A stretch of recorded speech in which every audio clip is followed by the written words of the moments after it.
आदरणीय बंधु माताओं व मेरी प्यारी बहनों, राधे राधे।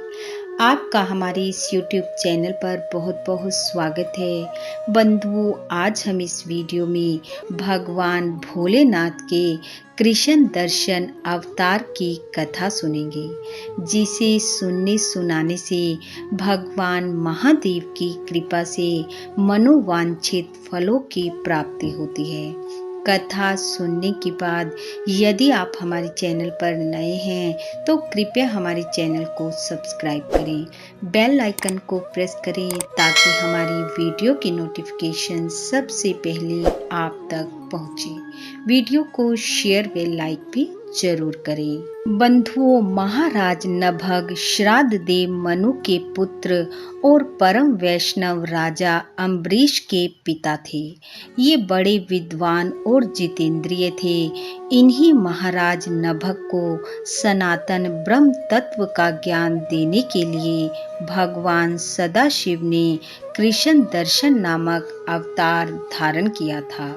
यह कथा हमें शिव पुराण में प्राप्त होती है। कथा के अनुसार नभग जब विद्या अध्ययन करते हुए गुरुकुल में निवास कर रहे थे, तब इक्ष्वाकु आदि उनके भाइयों ने उन्हें नैष्ठिक ब्रह्मचारी मानकर उनको पैतृक संपत्ति में भाग न देकर सारी संपत्ति आपस में बांट ली और अपना अपना भाग लेकर वे उत्तम रीति से राज्य करने लगे। गुरुकुल से वेदों का अध्ययन करके वापस लौटने पर नभग ने भाइयों से अपना हिस्सा मांगा, तो भाइयों ने कहा कि बंटवारे के समय हम तुम्हारा हिस्सा रखना भूल गए हैं, इसलिए तुम पिताजी को अपने हिस्से में ले लो। तब नभग ने हिस्से के विषय में भाइयों द्वारा कही गई बात पिता से कही, तो श्राद्ध देव मनु ने कहा, पुत्र, भाइयों ने तुम्हें यह बात ठगने के लिए कही है। मैं तुम्हारे लिए भोग साधक उत्तम दाई नहीं बन सकता, तथापि मैं तुम्हारी जीविका का एक उपाय बताता हूँ, सुनो। इस समय अंगिरस गोत्रीय ब्राह्मण एक बहुत बड़ा यज्ञ कर रहे हैं। उस कर्म में प्रत्येक छठे दिन का कार्य वे ठीक ठीक नहीं समझ पाते। उसमें उनसे भूल हो जाती है। तुम वहां पर जाओ और उन ब्राह्मणों को विश्वदेव संबंधी 2 सूक्त बतला दिया करो। इससे वह यज्ञ शुद्ध रूप से संपन्न होगा। वह यज्ञ समाप्त होने पर वे ब्राह्मण जब स्वर्ग को जाने लगेंगे, उस समय संतुष्ट होकर अपने यज्ञ से बचा हुआ सारा धन वह तुम्हें दे देंगे। पिता के कथन अनुसार नभग ने यज्ञ में जाकर विश्वदेव संबंधी दोनों सूक्तों का शुद्ध शुद्ध उच्चारण किया।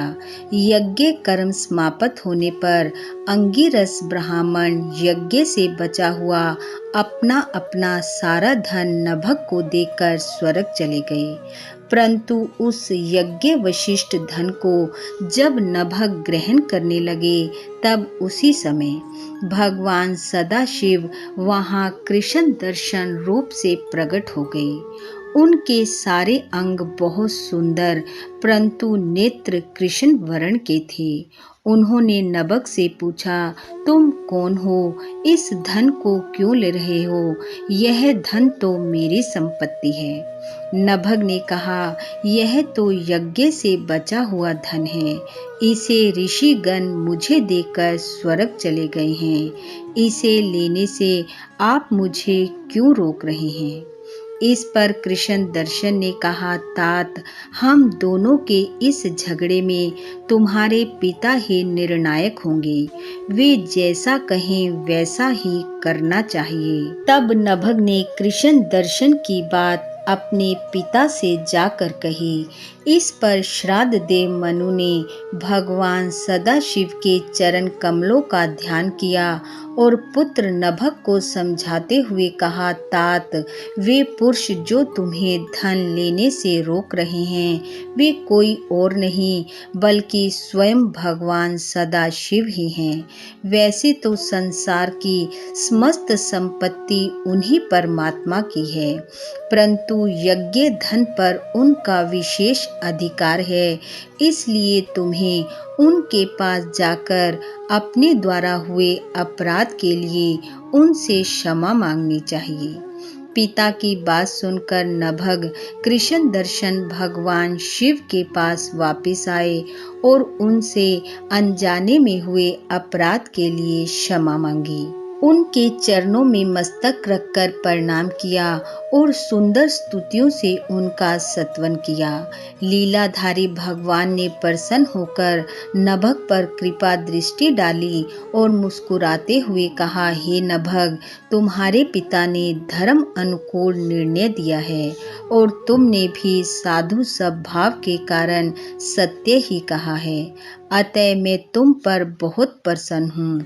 यह सारा धन मैं तुम्हें देता हूँ, साथ ही तुम्हें सनातन ब्रह्म तत्व का ज्ञान भी प्रदान करता हूँ। तुम इस लोक में निर्विकार रहकर सुख भोगो। अंत में तुम्हें मेरी कृपा से सद्गति प्राप्त होगी। ऐसा कहकर भगवान शिव अंतर ध्यान हो गए। इस प्रकार यह भगवान सदाशिव के कृष्ण दर्शन नामक अवतार की कथा है, जो संपूर्ण मनोवांछित फलों को देने वाली है। बोलो सदाशिव भगवान की जय। बंधुओं, भगवान महादेव की कृपा आप व आपके परिवार पर सदैव बनी रहे। आपका घर आंगन खुशियों से महकता रहे। इन्हीं शुभकामनाओं के साथ आप सबका बहुत बहुत धन्यवाद। राधे राधे।